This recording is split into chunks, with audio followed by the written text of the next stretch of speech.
Mummy દાદી માને મજા નથી તને દવાખાને લઈ જાવ ની. બેટા આ વખતે આપણો વારો નથી. એટલે તમે કેવા હું માંગો છો? મને કઈ સમજાણું નહીં. આ વખતે તારા મોટા બાપાનો વારો છે ને દવાખાને લઈ જવાનો. ત્યાં સુધીમાં તો દાદી માની તબિયત બહુ વધારે ખરાબ થઈ જાહે. મેં મોટા બાપાને ફોન કરી દીધો છે, ઈ લઈ જાહે. તું બહુ ઉપાધિ કરમાં. ક્યાં જવાની વાતો કરો છો માં દીકરી બે? પપ્પા તમે આવી ગયા? હા બેટા.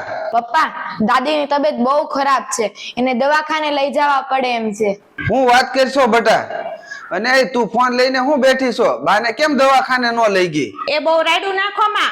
આ વખતે મોટા ભાઈનો ને એનો વારો છે, ઈ લઈ જાય દવાખાને. અરે તારામાં અકલ જેવું છે કઈ? અહીંયા મારા બા બીમાર પડ્યા છે અને તું વારાની ની એવી ગણતરી કરશો? ગયા વખતે દવાખાને લઈ ગયા હતા ને એના બધા પૈસા આપણે જ ભોગવવા પડ્યા હતા. એનો ભાગ કોઈએ નહોતો આપ્યો, યાદ છે ને તમને?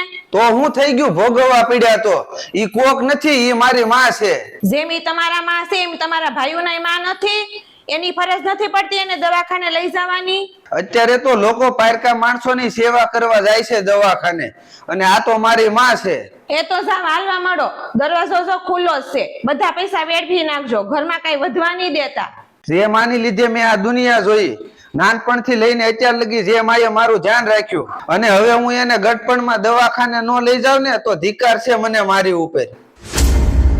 પપ્પા તમારા વિચારો બહુ સારા છે. તમે આવી રીતે દાદા દાદીની સેવા કરશો ને તો મારો ભાઈ મોટો થઈને તમારી અને મારા મમ્મીની સેવા કરશે. જોયું? આપણી દીકરીને એટલી ખબર પડે છે પણ તને ખબર નથી પડતી. મારી ભૂલ થઈ ગઈ. દીકરીની વાતે મારી આંખ ઉઘાડી દીધી. તમે જાઓ અત્યારે જ બાને દવાખાને લઈ જાઓ. મિત્રો જો તમને અમારો વિડીયો સારો લાગ્યો હોય તો લાઈક કરો, કોમેન્ટ કરો અને વધુમાં વધુ લોકો સુધી શેર કરો.